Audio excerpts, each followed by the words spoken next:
Hello viewers, मैं जयप्रकाश आज यहाँ पार्क प्लाजा होटल में हो रहे निसा के एनुअल समिट 2024 में स्वागत करता हूँ। आज यहाँ पर पूरे देश से लोग आए हुए हैं, एजुकेशनिस्ट आए हुए हैं और कुछ ऐसे लोग जो एजुकेशन की दुनिया में अपना एक अलग आयाम रखते हैं, एजुकेशन की दुनिया को अलग ऊंचाइयों पे ले जाने के लिए प्रयासरत हैं।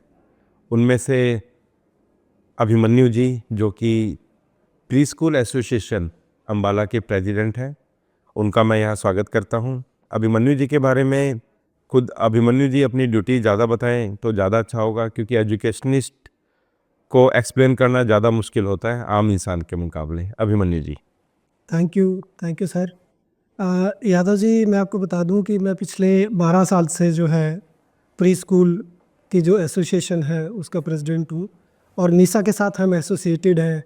निसा जो national independent school alliance doctor Kulbhushan Sharma ji की देख रेख में उनकी सुपरविजन में चलती है। तो हमारा जो उद्देश्य है वो बेसिकली जो अर्ली चाइल्डहुड एजुकेशन है उसको बच्चों को कैसे हम अच्छे से अच्छी शिक्षा दे पाएँ, एक कॉम्पिटिटिव एनवायरनमेंट दे पाएँ और एक होलिस्टिक एजुकेशन के लिए हम बहुत सारे प्रयास करते रहते हैं, जिसमें हम डिस्ट्रिक्ट लेवल पे या स्टेट लेवल पे कंपटीशन भी कराते हैं और गवर्नमेंट के साथ भी हम कई बार कोशिश करते हैं कि उनके साथ भी जॉइंट प्रोग्राम करें, ताकि छोटे बच्चों को एक बहुत ही अच्छा प्लेटफॉर्म मिल पाए जो अपनी प्रतिभा को वहाँ पे दिखा पाए। तो हमने देखा है कि आजकल के पेरेंट जो यंग पेरेंट हैं अपना एक या दो बच्चा भी नहीं संभाल पाते आराम से। आप प्री स्कूल की पूरी एसोसिएशन संभाल रहे हैं और वो पूरी एसोसिएशन हर स्कूल में 100-150 छोटे बच्चे संभालती है। तो छोटे बच्चों को संभालना या बड़े बच्चों का स्कूल चलाना, दोनों में कितना अंतर है? ये क्वेश्चन बहुत ही आपने शानदार क्वेश्चन पूछा यादव जी। एक्चुअली बड़े बच्चों को संभालना बहुत आसान है क्योंकि वो फॉलो करते हैं, समझते हैं। लेकिन जो 3 से 6 साल के इस ग्रुप के बच्चे हैं प्री स्कूल्स में जो आते हैं, उनको संभालना, उनकी केयर करना, ये बहुत ही मुश्किल काम है। और उन टीचर्स के लिए और स्कूल जो रन कर रहे हैं, खासकर महिलाएं हैं, उनके लिए एक बहुत ही मतलब ये शानदार काम है, बहुत ही काबिल तारीफ़ है। और वो जितनी मेहनत करते हैं, इस लेवल की केयर करते हैं बच्चों को, एज ए मदर वो वहाँ पे ट्रीट किया जाता है। और बच्चे रोते भी हैं, उनको कैसे संभालना है, जैसे आपने बोला कि एक बच्चे को संभालना मुश्किल है और एक जो टीचर है वो करीब 20-25 बच्चों को संभालती है। तो ये उनके लिए एक चैलेंज भी है और वो उसको इतनी बखूबी से निभा रहे हैं, तो उनके लिए सराहनीय कदम भी है। उनका बहुत बड़ा योगदान है बच्चों को उस लेवल तक पहुँचाने के लिए कि वो बड़े स्कूल को एक बच्चा तैयार करके देते हैं। तो जैसा कि आपने बताया कि आप कुछ ऐसे कॉम्पिटिशन्स भी ऑर्गेनाइज करते हैं जो कि गवर्नमेंट के साथ मिलकर होते हैं। तो क्या गवर्नमेंट आपको इन कॉम्पिटिशन्स को ऑर्गेनाइज करने में आपकी मदद कर रही है? यादव जी, ऐसा कोई अभी तक हरियाणा में प्रोविज़न नहीं है कि प्ले स्कूल के लिए कोई ऐसा स्पेशल कोई प्रोग्राम चलता हो। बड़े बच्चों के डिस्ट्रिक्ट लेवल के, स्टेट लेवल के गेम्स होते हैं। लेकिन हम कुलभूषण शर्मा जी के मार्गदर्शन में जो हमने खेलो निसा किया था, लास्ट ईयर भी किया था। इस बार हमने बाल विकास अम्बाला के अंदर जो प्रोग्राम था, तो अम्बाला डिस्ट्रिक्ट के सभी प्ले स्कूल्स को बुला के कई कॉम्पिटिटिव वहाँ पे करवाए थे एसडी विद्या स्कूल के अंदर, अम्बाला के अंदर। इस तरह के प्रोग्राम आते हैं जहाँ पे गेम्स भी होते हैं, जहाँ पे उनके डांस के या क्विज़ कंपटीशन इस तरह के छोटे बच्चों के हम कराते हैं। और इतने छोटे बच्चे जिस बखूबी के साथ, जिस एक्साइटमेंट के साथ उनमें पार्टिसिपेट करते हैं और जब उनको कोई छोटी सी ट्रॉफ़ी या कोई अवार्ड मिलता है, तो वो उनके लिए और उनके पेरेंट्स के लिए बहुत ही एक एक्साइटमेंट का मौका होता है। तो ये उन बच्चों के लिए एक प्रेरणा है कि बड़े होके भी इसी तरह से वो कंपटीशन के अंदर जाएँ और उनका चहुमुखी विकास जो है वो यहाँ से शुरू हो जाता है, जो आगे जाके उनको एक बड़े लेवल पे ले जाता है। जैसा कि आप बता रहे हैं कि छोटे-छोटे बच्चे बखूबी परफ़ॉर्म करते हैं और देखते ही बनता है, कई बार हमें भी विश्वास नहीं होता कि ये छोटे बच्चे इतना अच्छा परफ़ॉर्म कैसे कर रहे हैं। तो मुझे लगता है कि जैसे मोबाइल्स के नए मॉडल आते हैं, वो ज़्यादा अच्छा वर्क करते हैं, ज़्यादा फास्ट चलते हैं। ऐसा ही शायद बच्चों के साथ भी हो रहा है। नए मॉडल्स ज़्यादा अच्छा परफ़ॉर्म कर रहे हैं, नए बच्चे पुरानी क्रॉप के कंपैरेटिव ज़्यादा अच्छे रिज़ल्ट्स दे रहे हैं। बिल्कुल, ये बड़ा शानदार आपने शब्द बोला कि आजकल बच्चे जो है ना, वो हाईटेक हैं। और जब बच्चा पैदा होता है तो मुझे लगता है कि अपनी माँ के पेट से ही वो सब कुछ सीख के आता है। और कंप्यूटर चलाना है या आईटी से रिलेटेड है, मोबाइल का यूज़ करना है, बिल्कुल छोटा सा बच्चा जो 6-8 महीने का साल का होता है, वही मोबाइल पे, टीवी पे इन सब चीज़ों के प्रोग्राम को देखता है। तो आज का जो ज़माना है वो बहुत ही एडवांस है और आने वाला टाइम जो होगा शायद इससे भी आगे होगा। तो इन बच्चों से हमें जो एक्सपेक्टेशंस है वो भी बहुत ज़्यादा हैं और बच्चे कर भी रहे हैं। प्ले स्कूल के बच्चे जो हैं वो इतना शानदार, इतनी अच्छी उनकी परफॉर्मेंस है जो बहुत ही काबिल तारीफ़ है। तो अभिमन्यु जी, अभिभावकों को आप क्या मैसेज देना चाहेंगे? जैसा कि आप बता रहे हैं कि जो नए बच्चे आ रहे हैं, वो पेट से ही मोबाइल और कंप्यूटर सीख कर पैदा हो रहे हैं। तो अभिभावकों को आगे चल के किन चीज़ों पे ज़्यादा ध्यान देना चाहिए? क्योंकि जो हमारे अभिभावक थे, उस वक़्त में था कि मेरी 6th क्लास के अंदर कंप्यूटर इंट्रोड्यूस हुआ था और हमें क्लास में शूज़ रिमूव करके जाना होता था। कंप्यूटर टच नहीं करने देते थे बहुत ज़्यादा। सो अगर ये चीज़ें सीख के पैदा हो रहे हैं, ये चैलेंज तो मैं मान सकता हूँ कि अब ख़त्म हो चुका है, आईटी का चैलेंज जो एक चैलेंज था। सो अब दोबारा क्या हमें अपनी बेसिक चीज़ों की तरफ, अपने लाइफ़स्टाइल के ऊपर ध्यान देने की ज़रूरत है सो दैट हमारा लाइफ़ अच्छा रहे? ये यादव जी, ये आज के टाइम का बड़ा ही चैलेंजिंग क्वेश्चन है कि जो एक पेरेंट्स और टीचर के बीच में जो एक कोऑर्डिनेशन होना चाहिए, उसकी मुझे लगता है कि और ज़्यादा ज़रूरत है।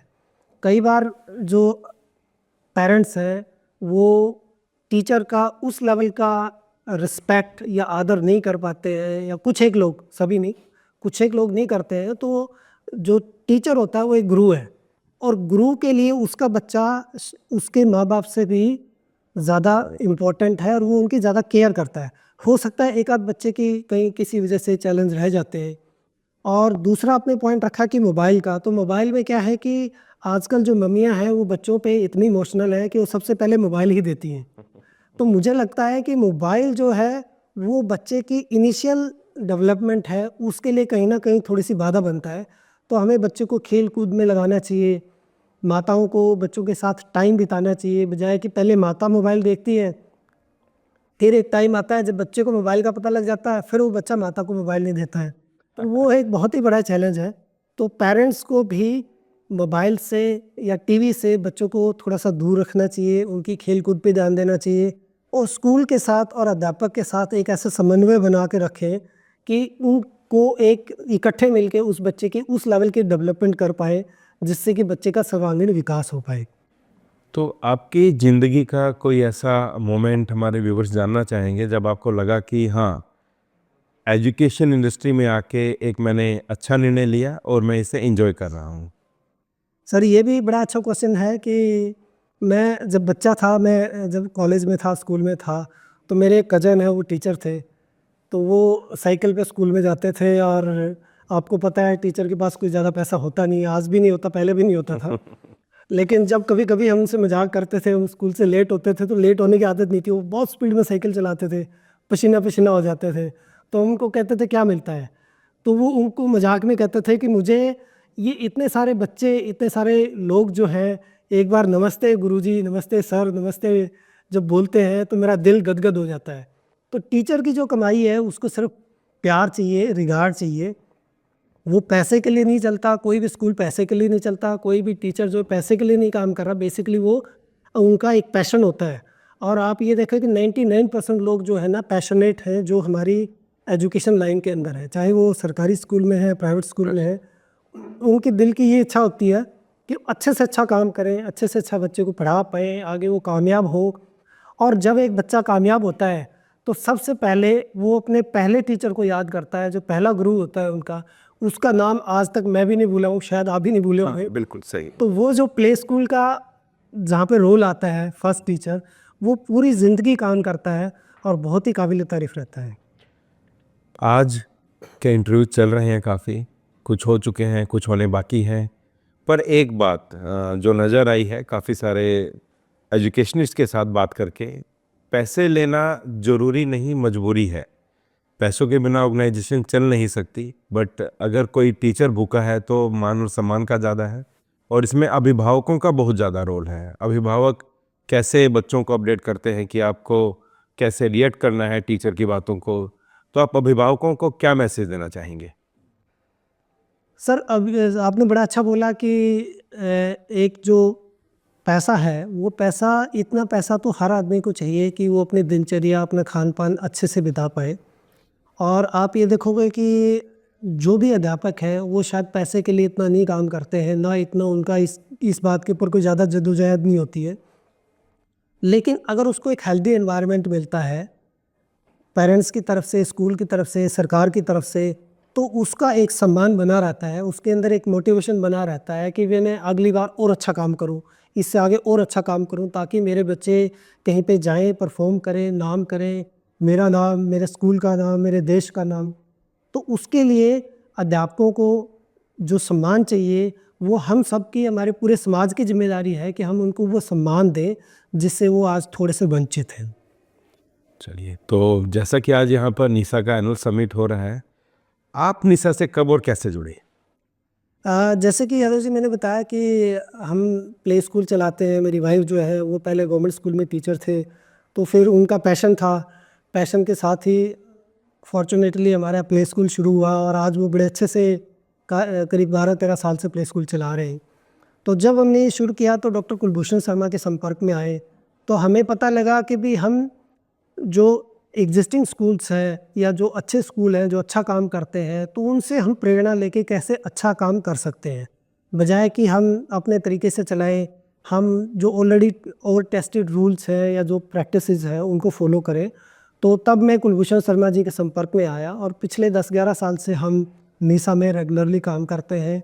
हम हर स्कूल में जाते हैं, चाहे कि छोटा है, बड़ा है, उनसे मिलते हैं, उनके प्रोग्राम को शेयर करते हैं और जो बेस्ट प्रैक्टिस हमारे पास होती है हम उनको बताते हैं।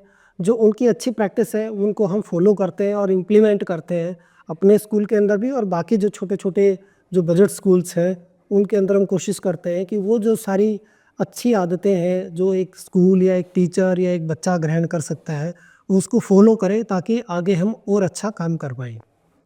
चलिए, अभिमन्यु जी, आपके बारे में आपको शायद कुछ नहीं पता, मैं बताना चाहूँगा विद जी। Your due permission. आज यहाँ पर मैं लगभग 20 से 25 इंटरव्यू ले रहा हूँ और उस इंटरव्यू में मैक्सिमम लोगों ने ये बात बोली है कि निशा बहुत अच्छा काम कर रही है, कुलभूषण जी बड़े ही डेडिकेटेड है और कुलभूषण जी के साथ उनकी जो कोर टीम है, तो आप भी कोर टीम का हिस्सा ही हैं, सो वो सभी आपको कॉम्प्लीमेंट देकर जा रहे हैं। वो बड़े खुश हैं कि ऐसे डेडिकेटेड लोग अवेलेबल हैं जो उनकी हर वक्त मदद करते हैं, दिन नहीं देखते, रात नहीं देखते और उन्हें 24 घंटे कम पड़ रहे हैं। सो आपका यहाँ पर आने के लिए बहुत बहुत धन्यवाद। Thank you sir, thank you Yadav ji, thank you.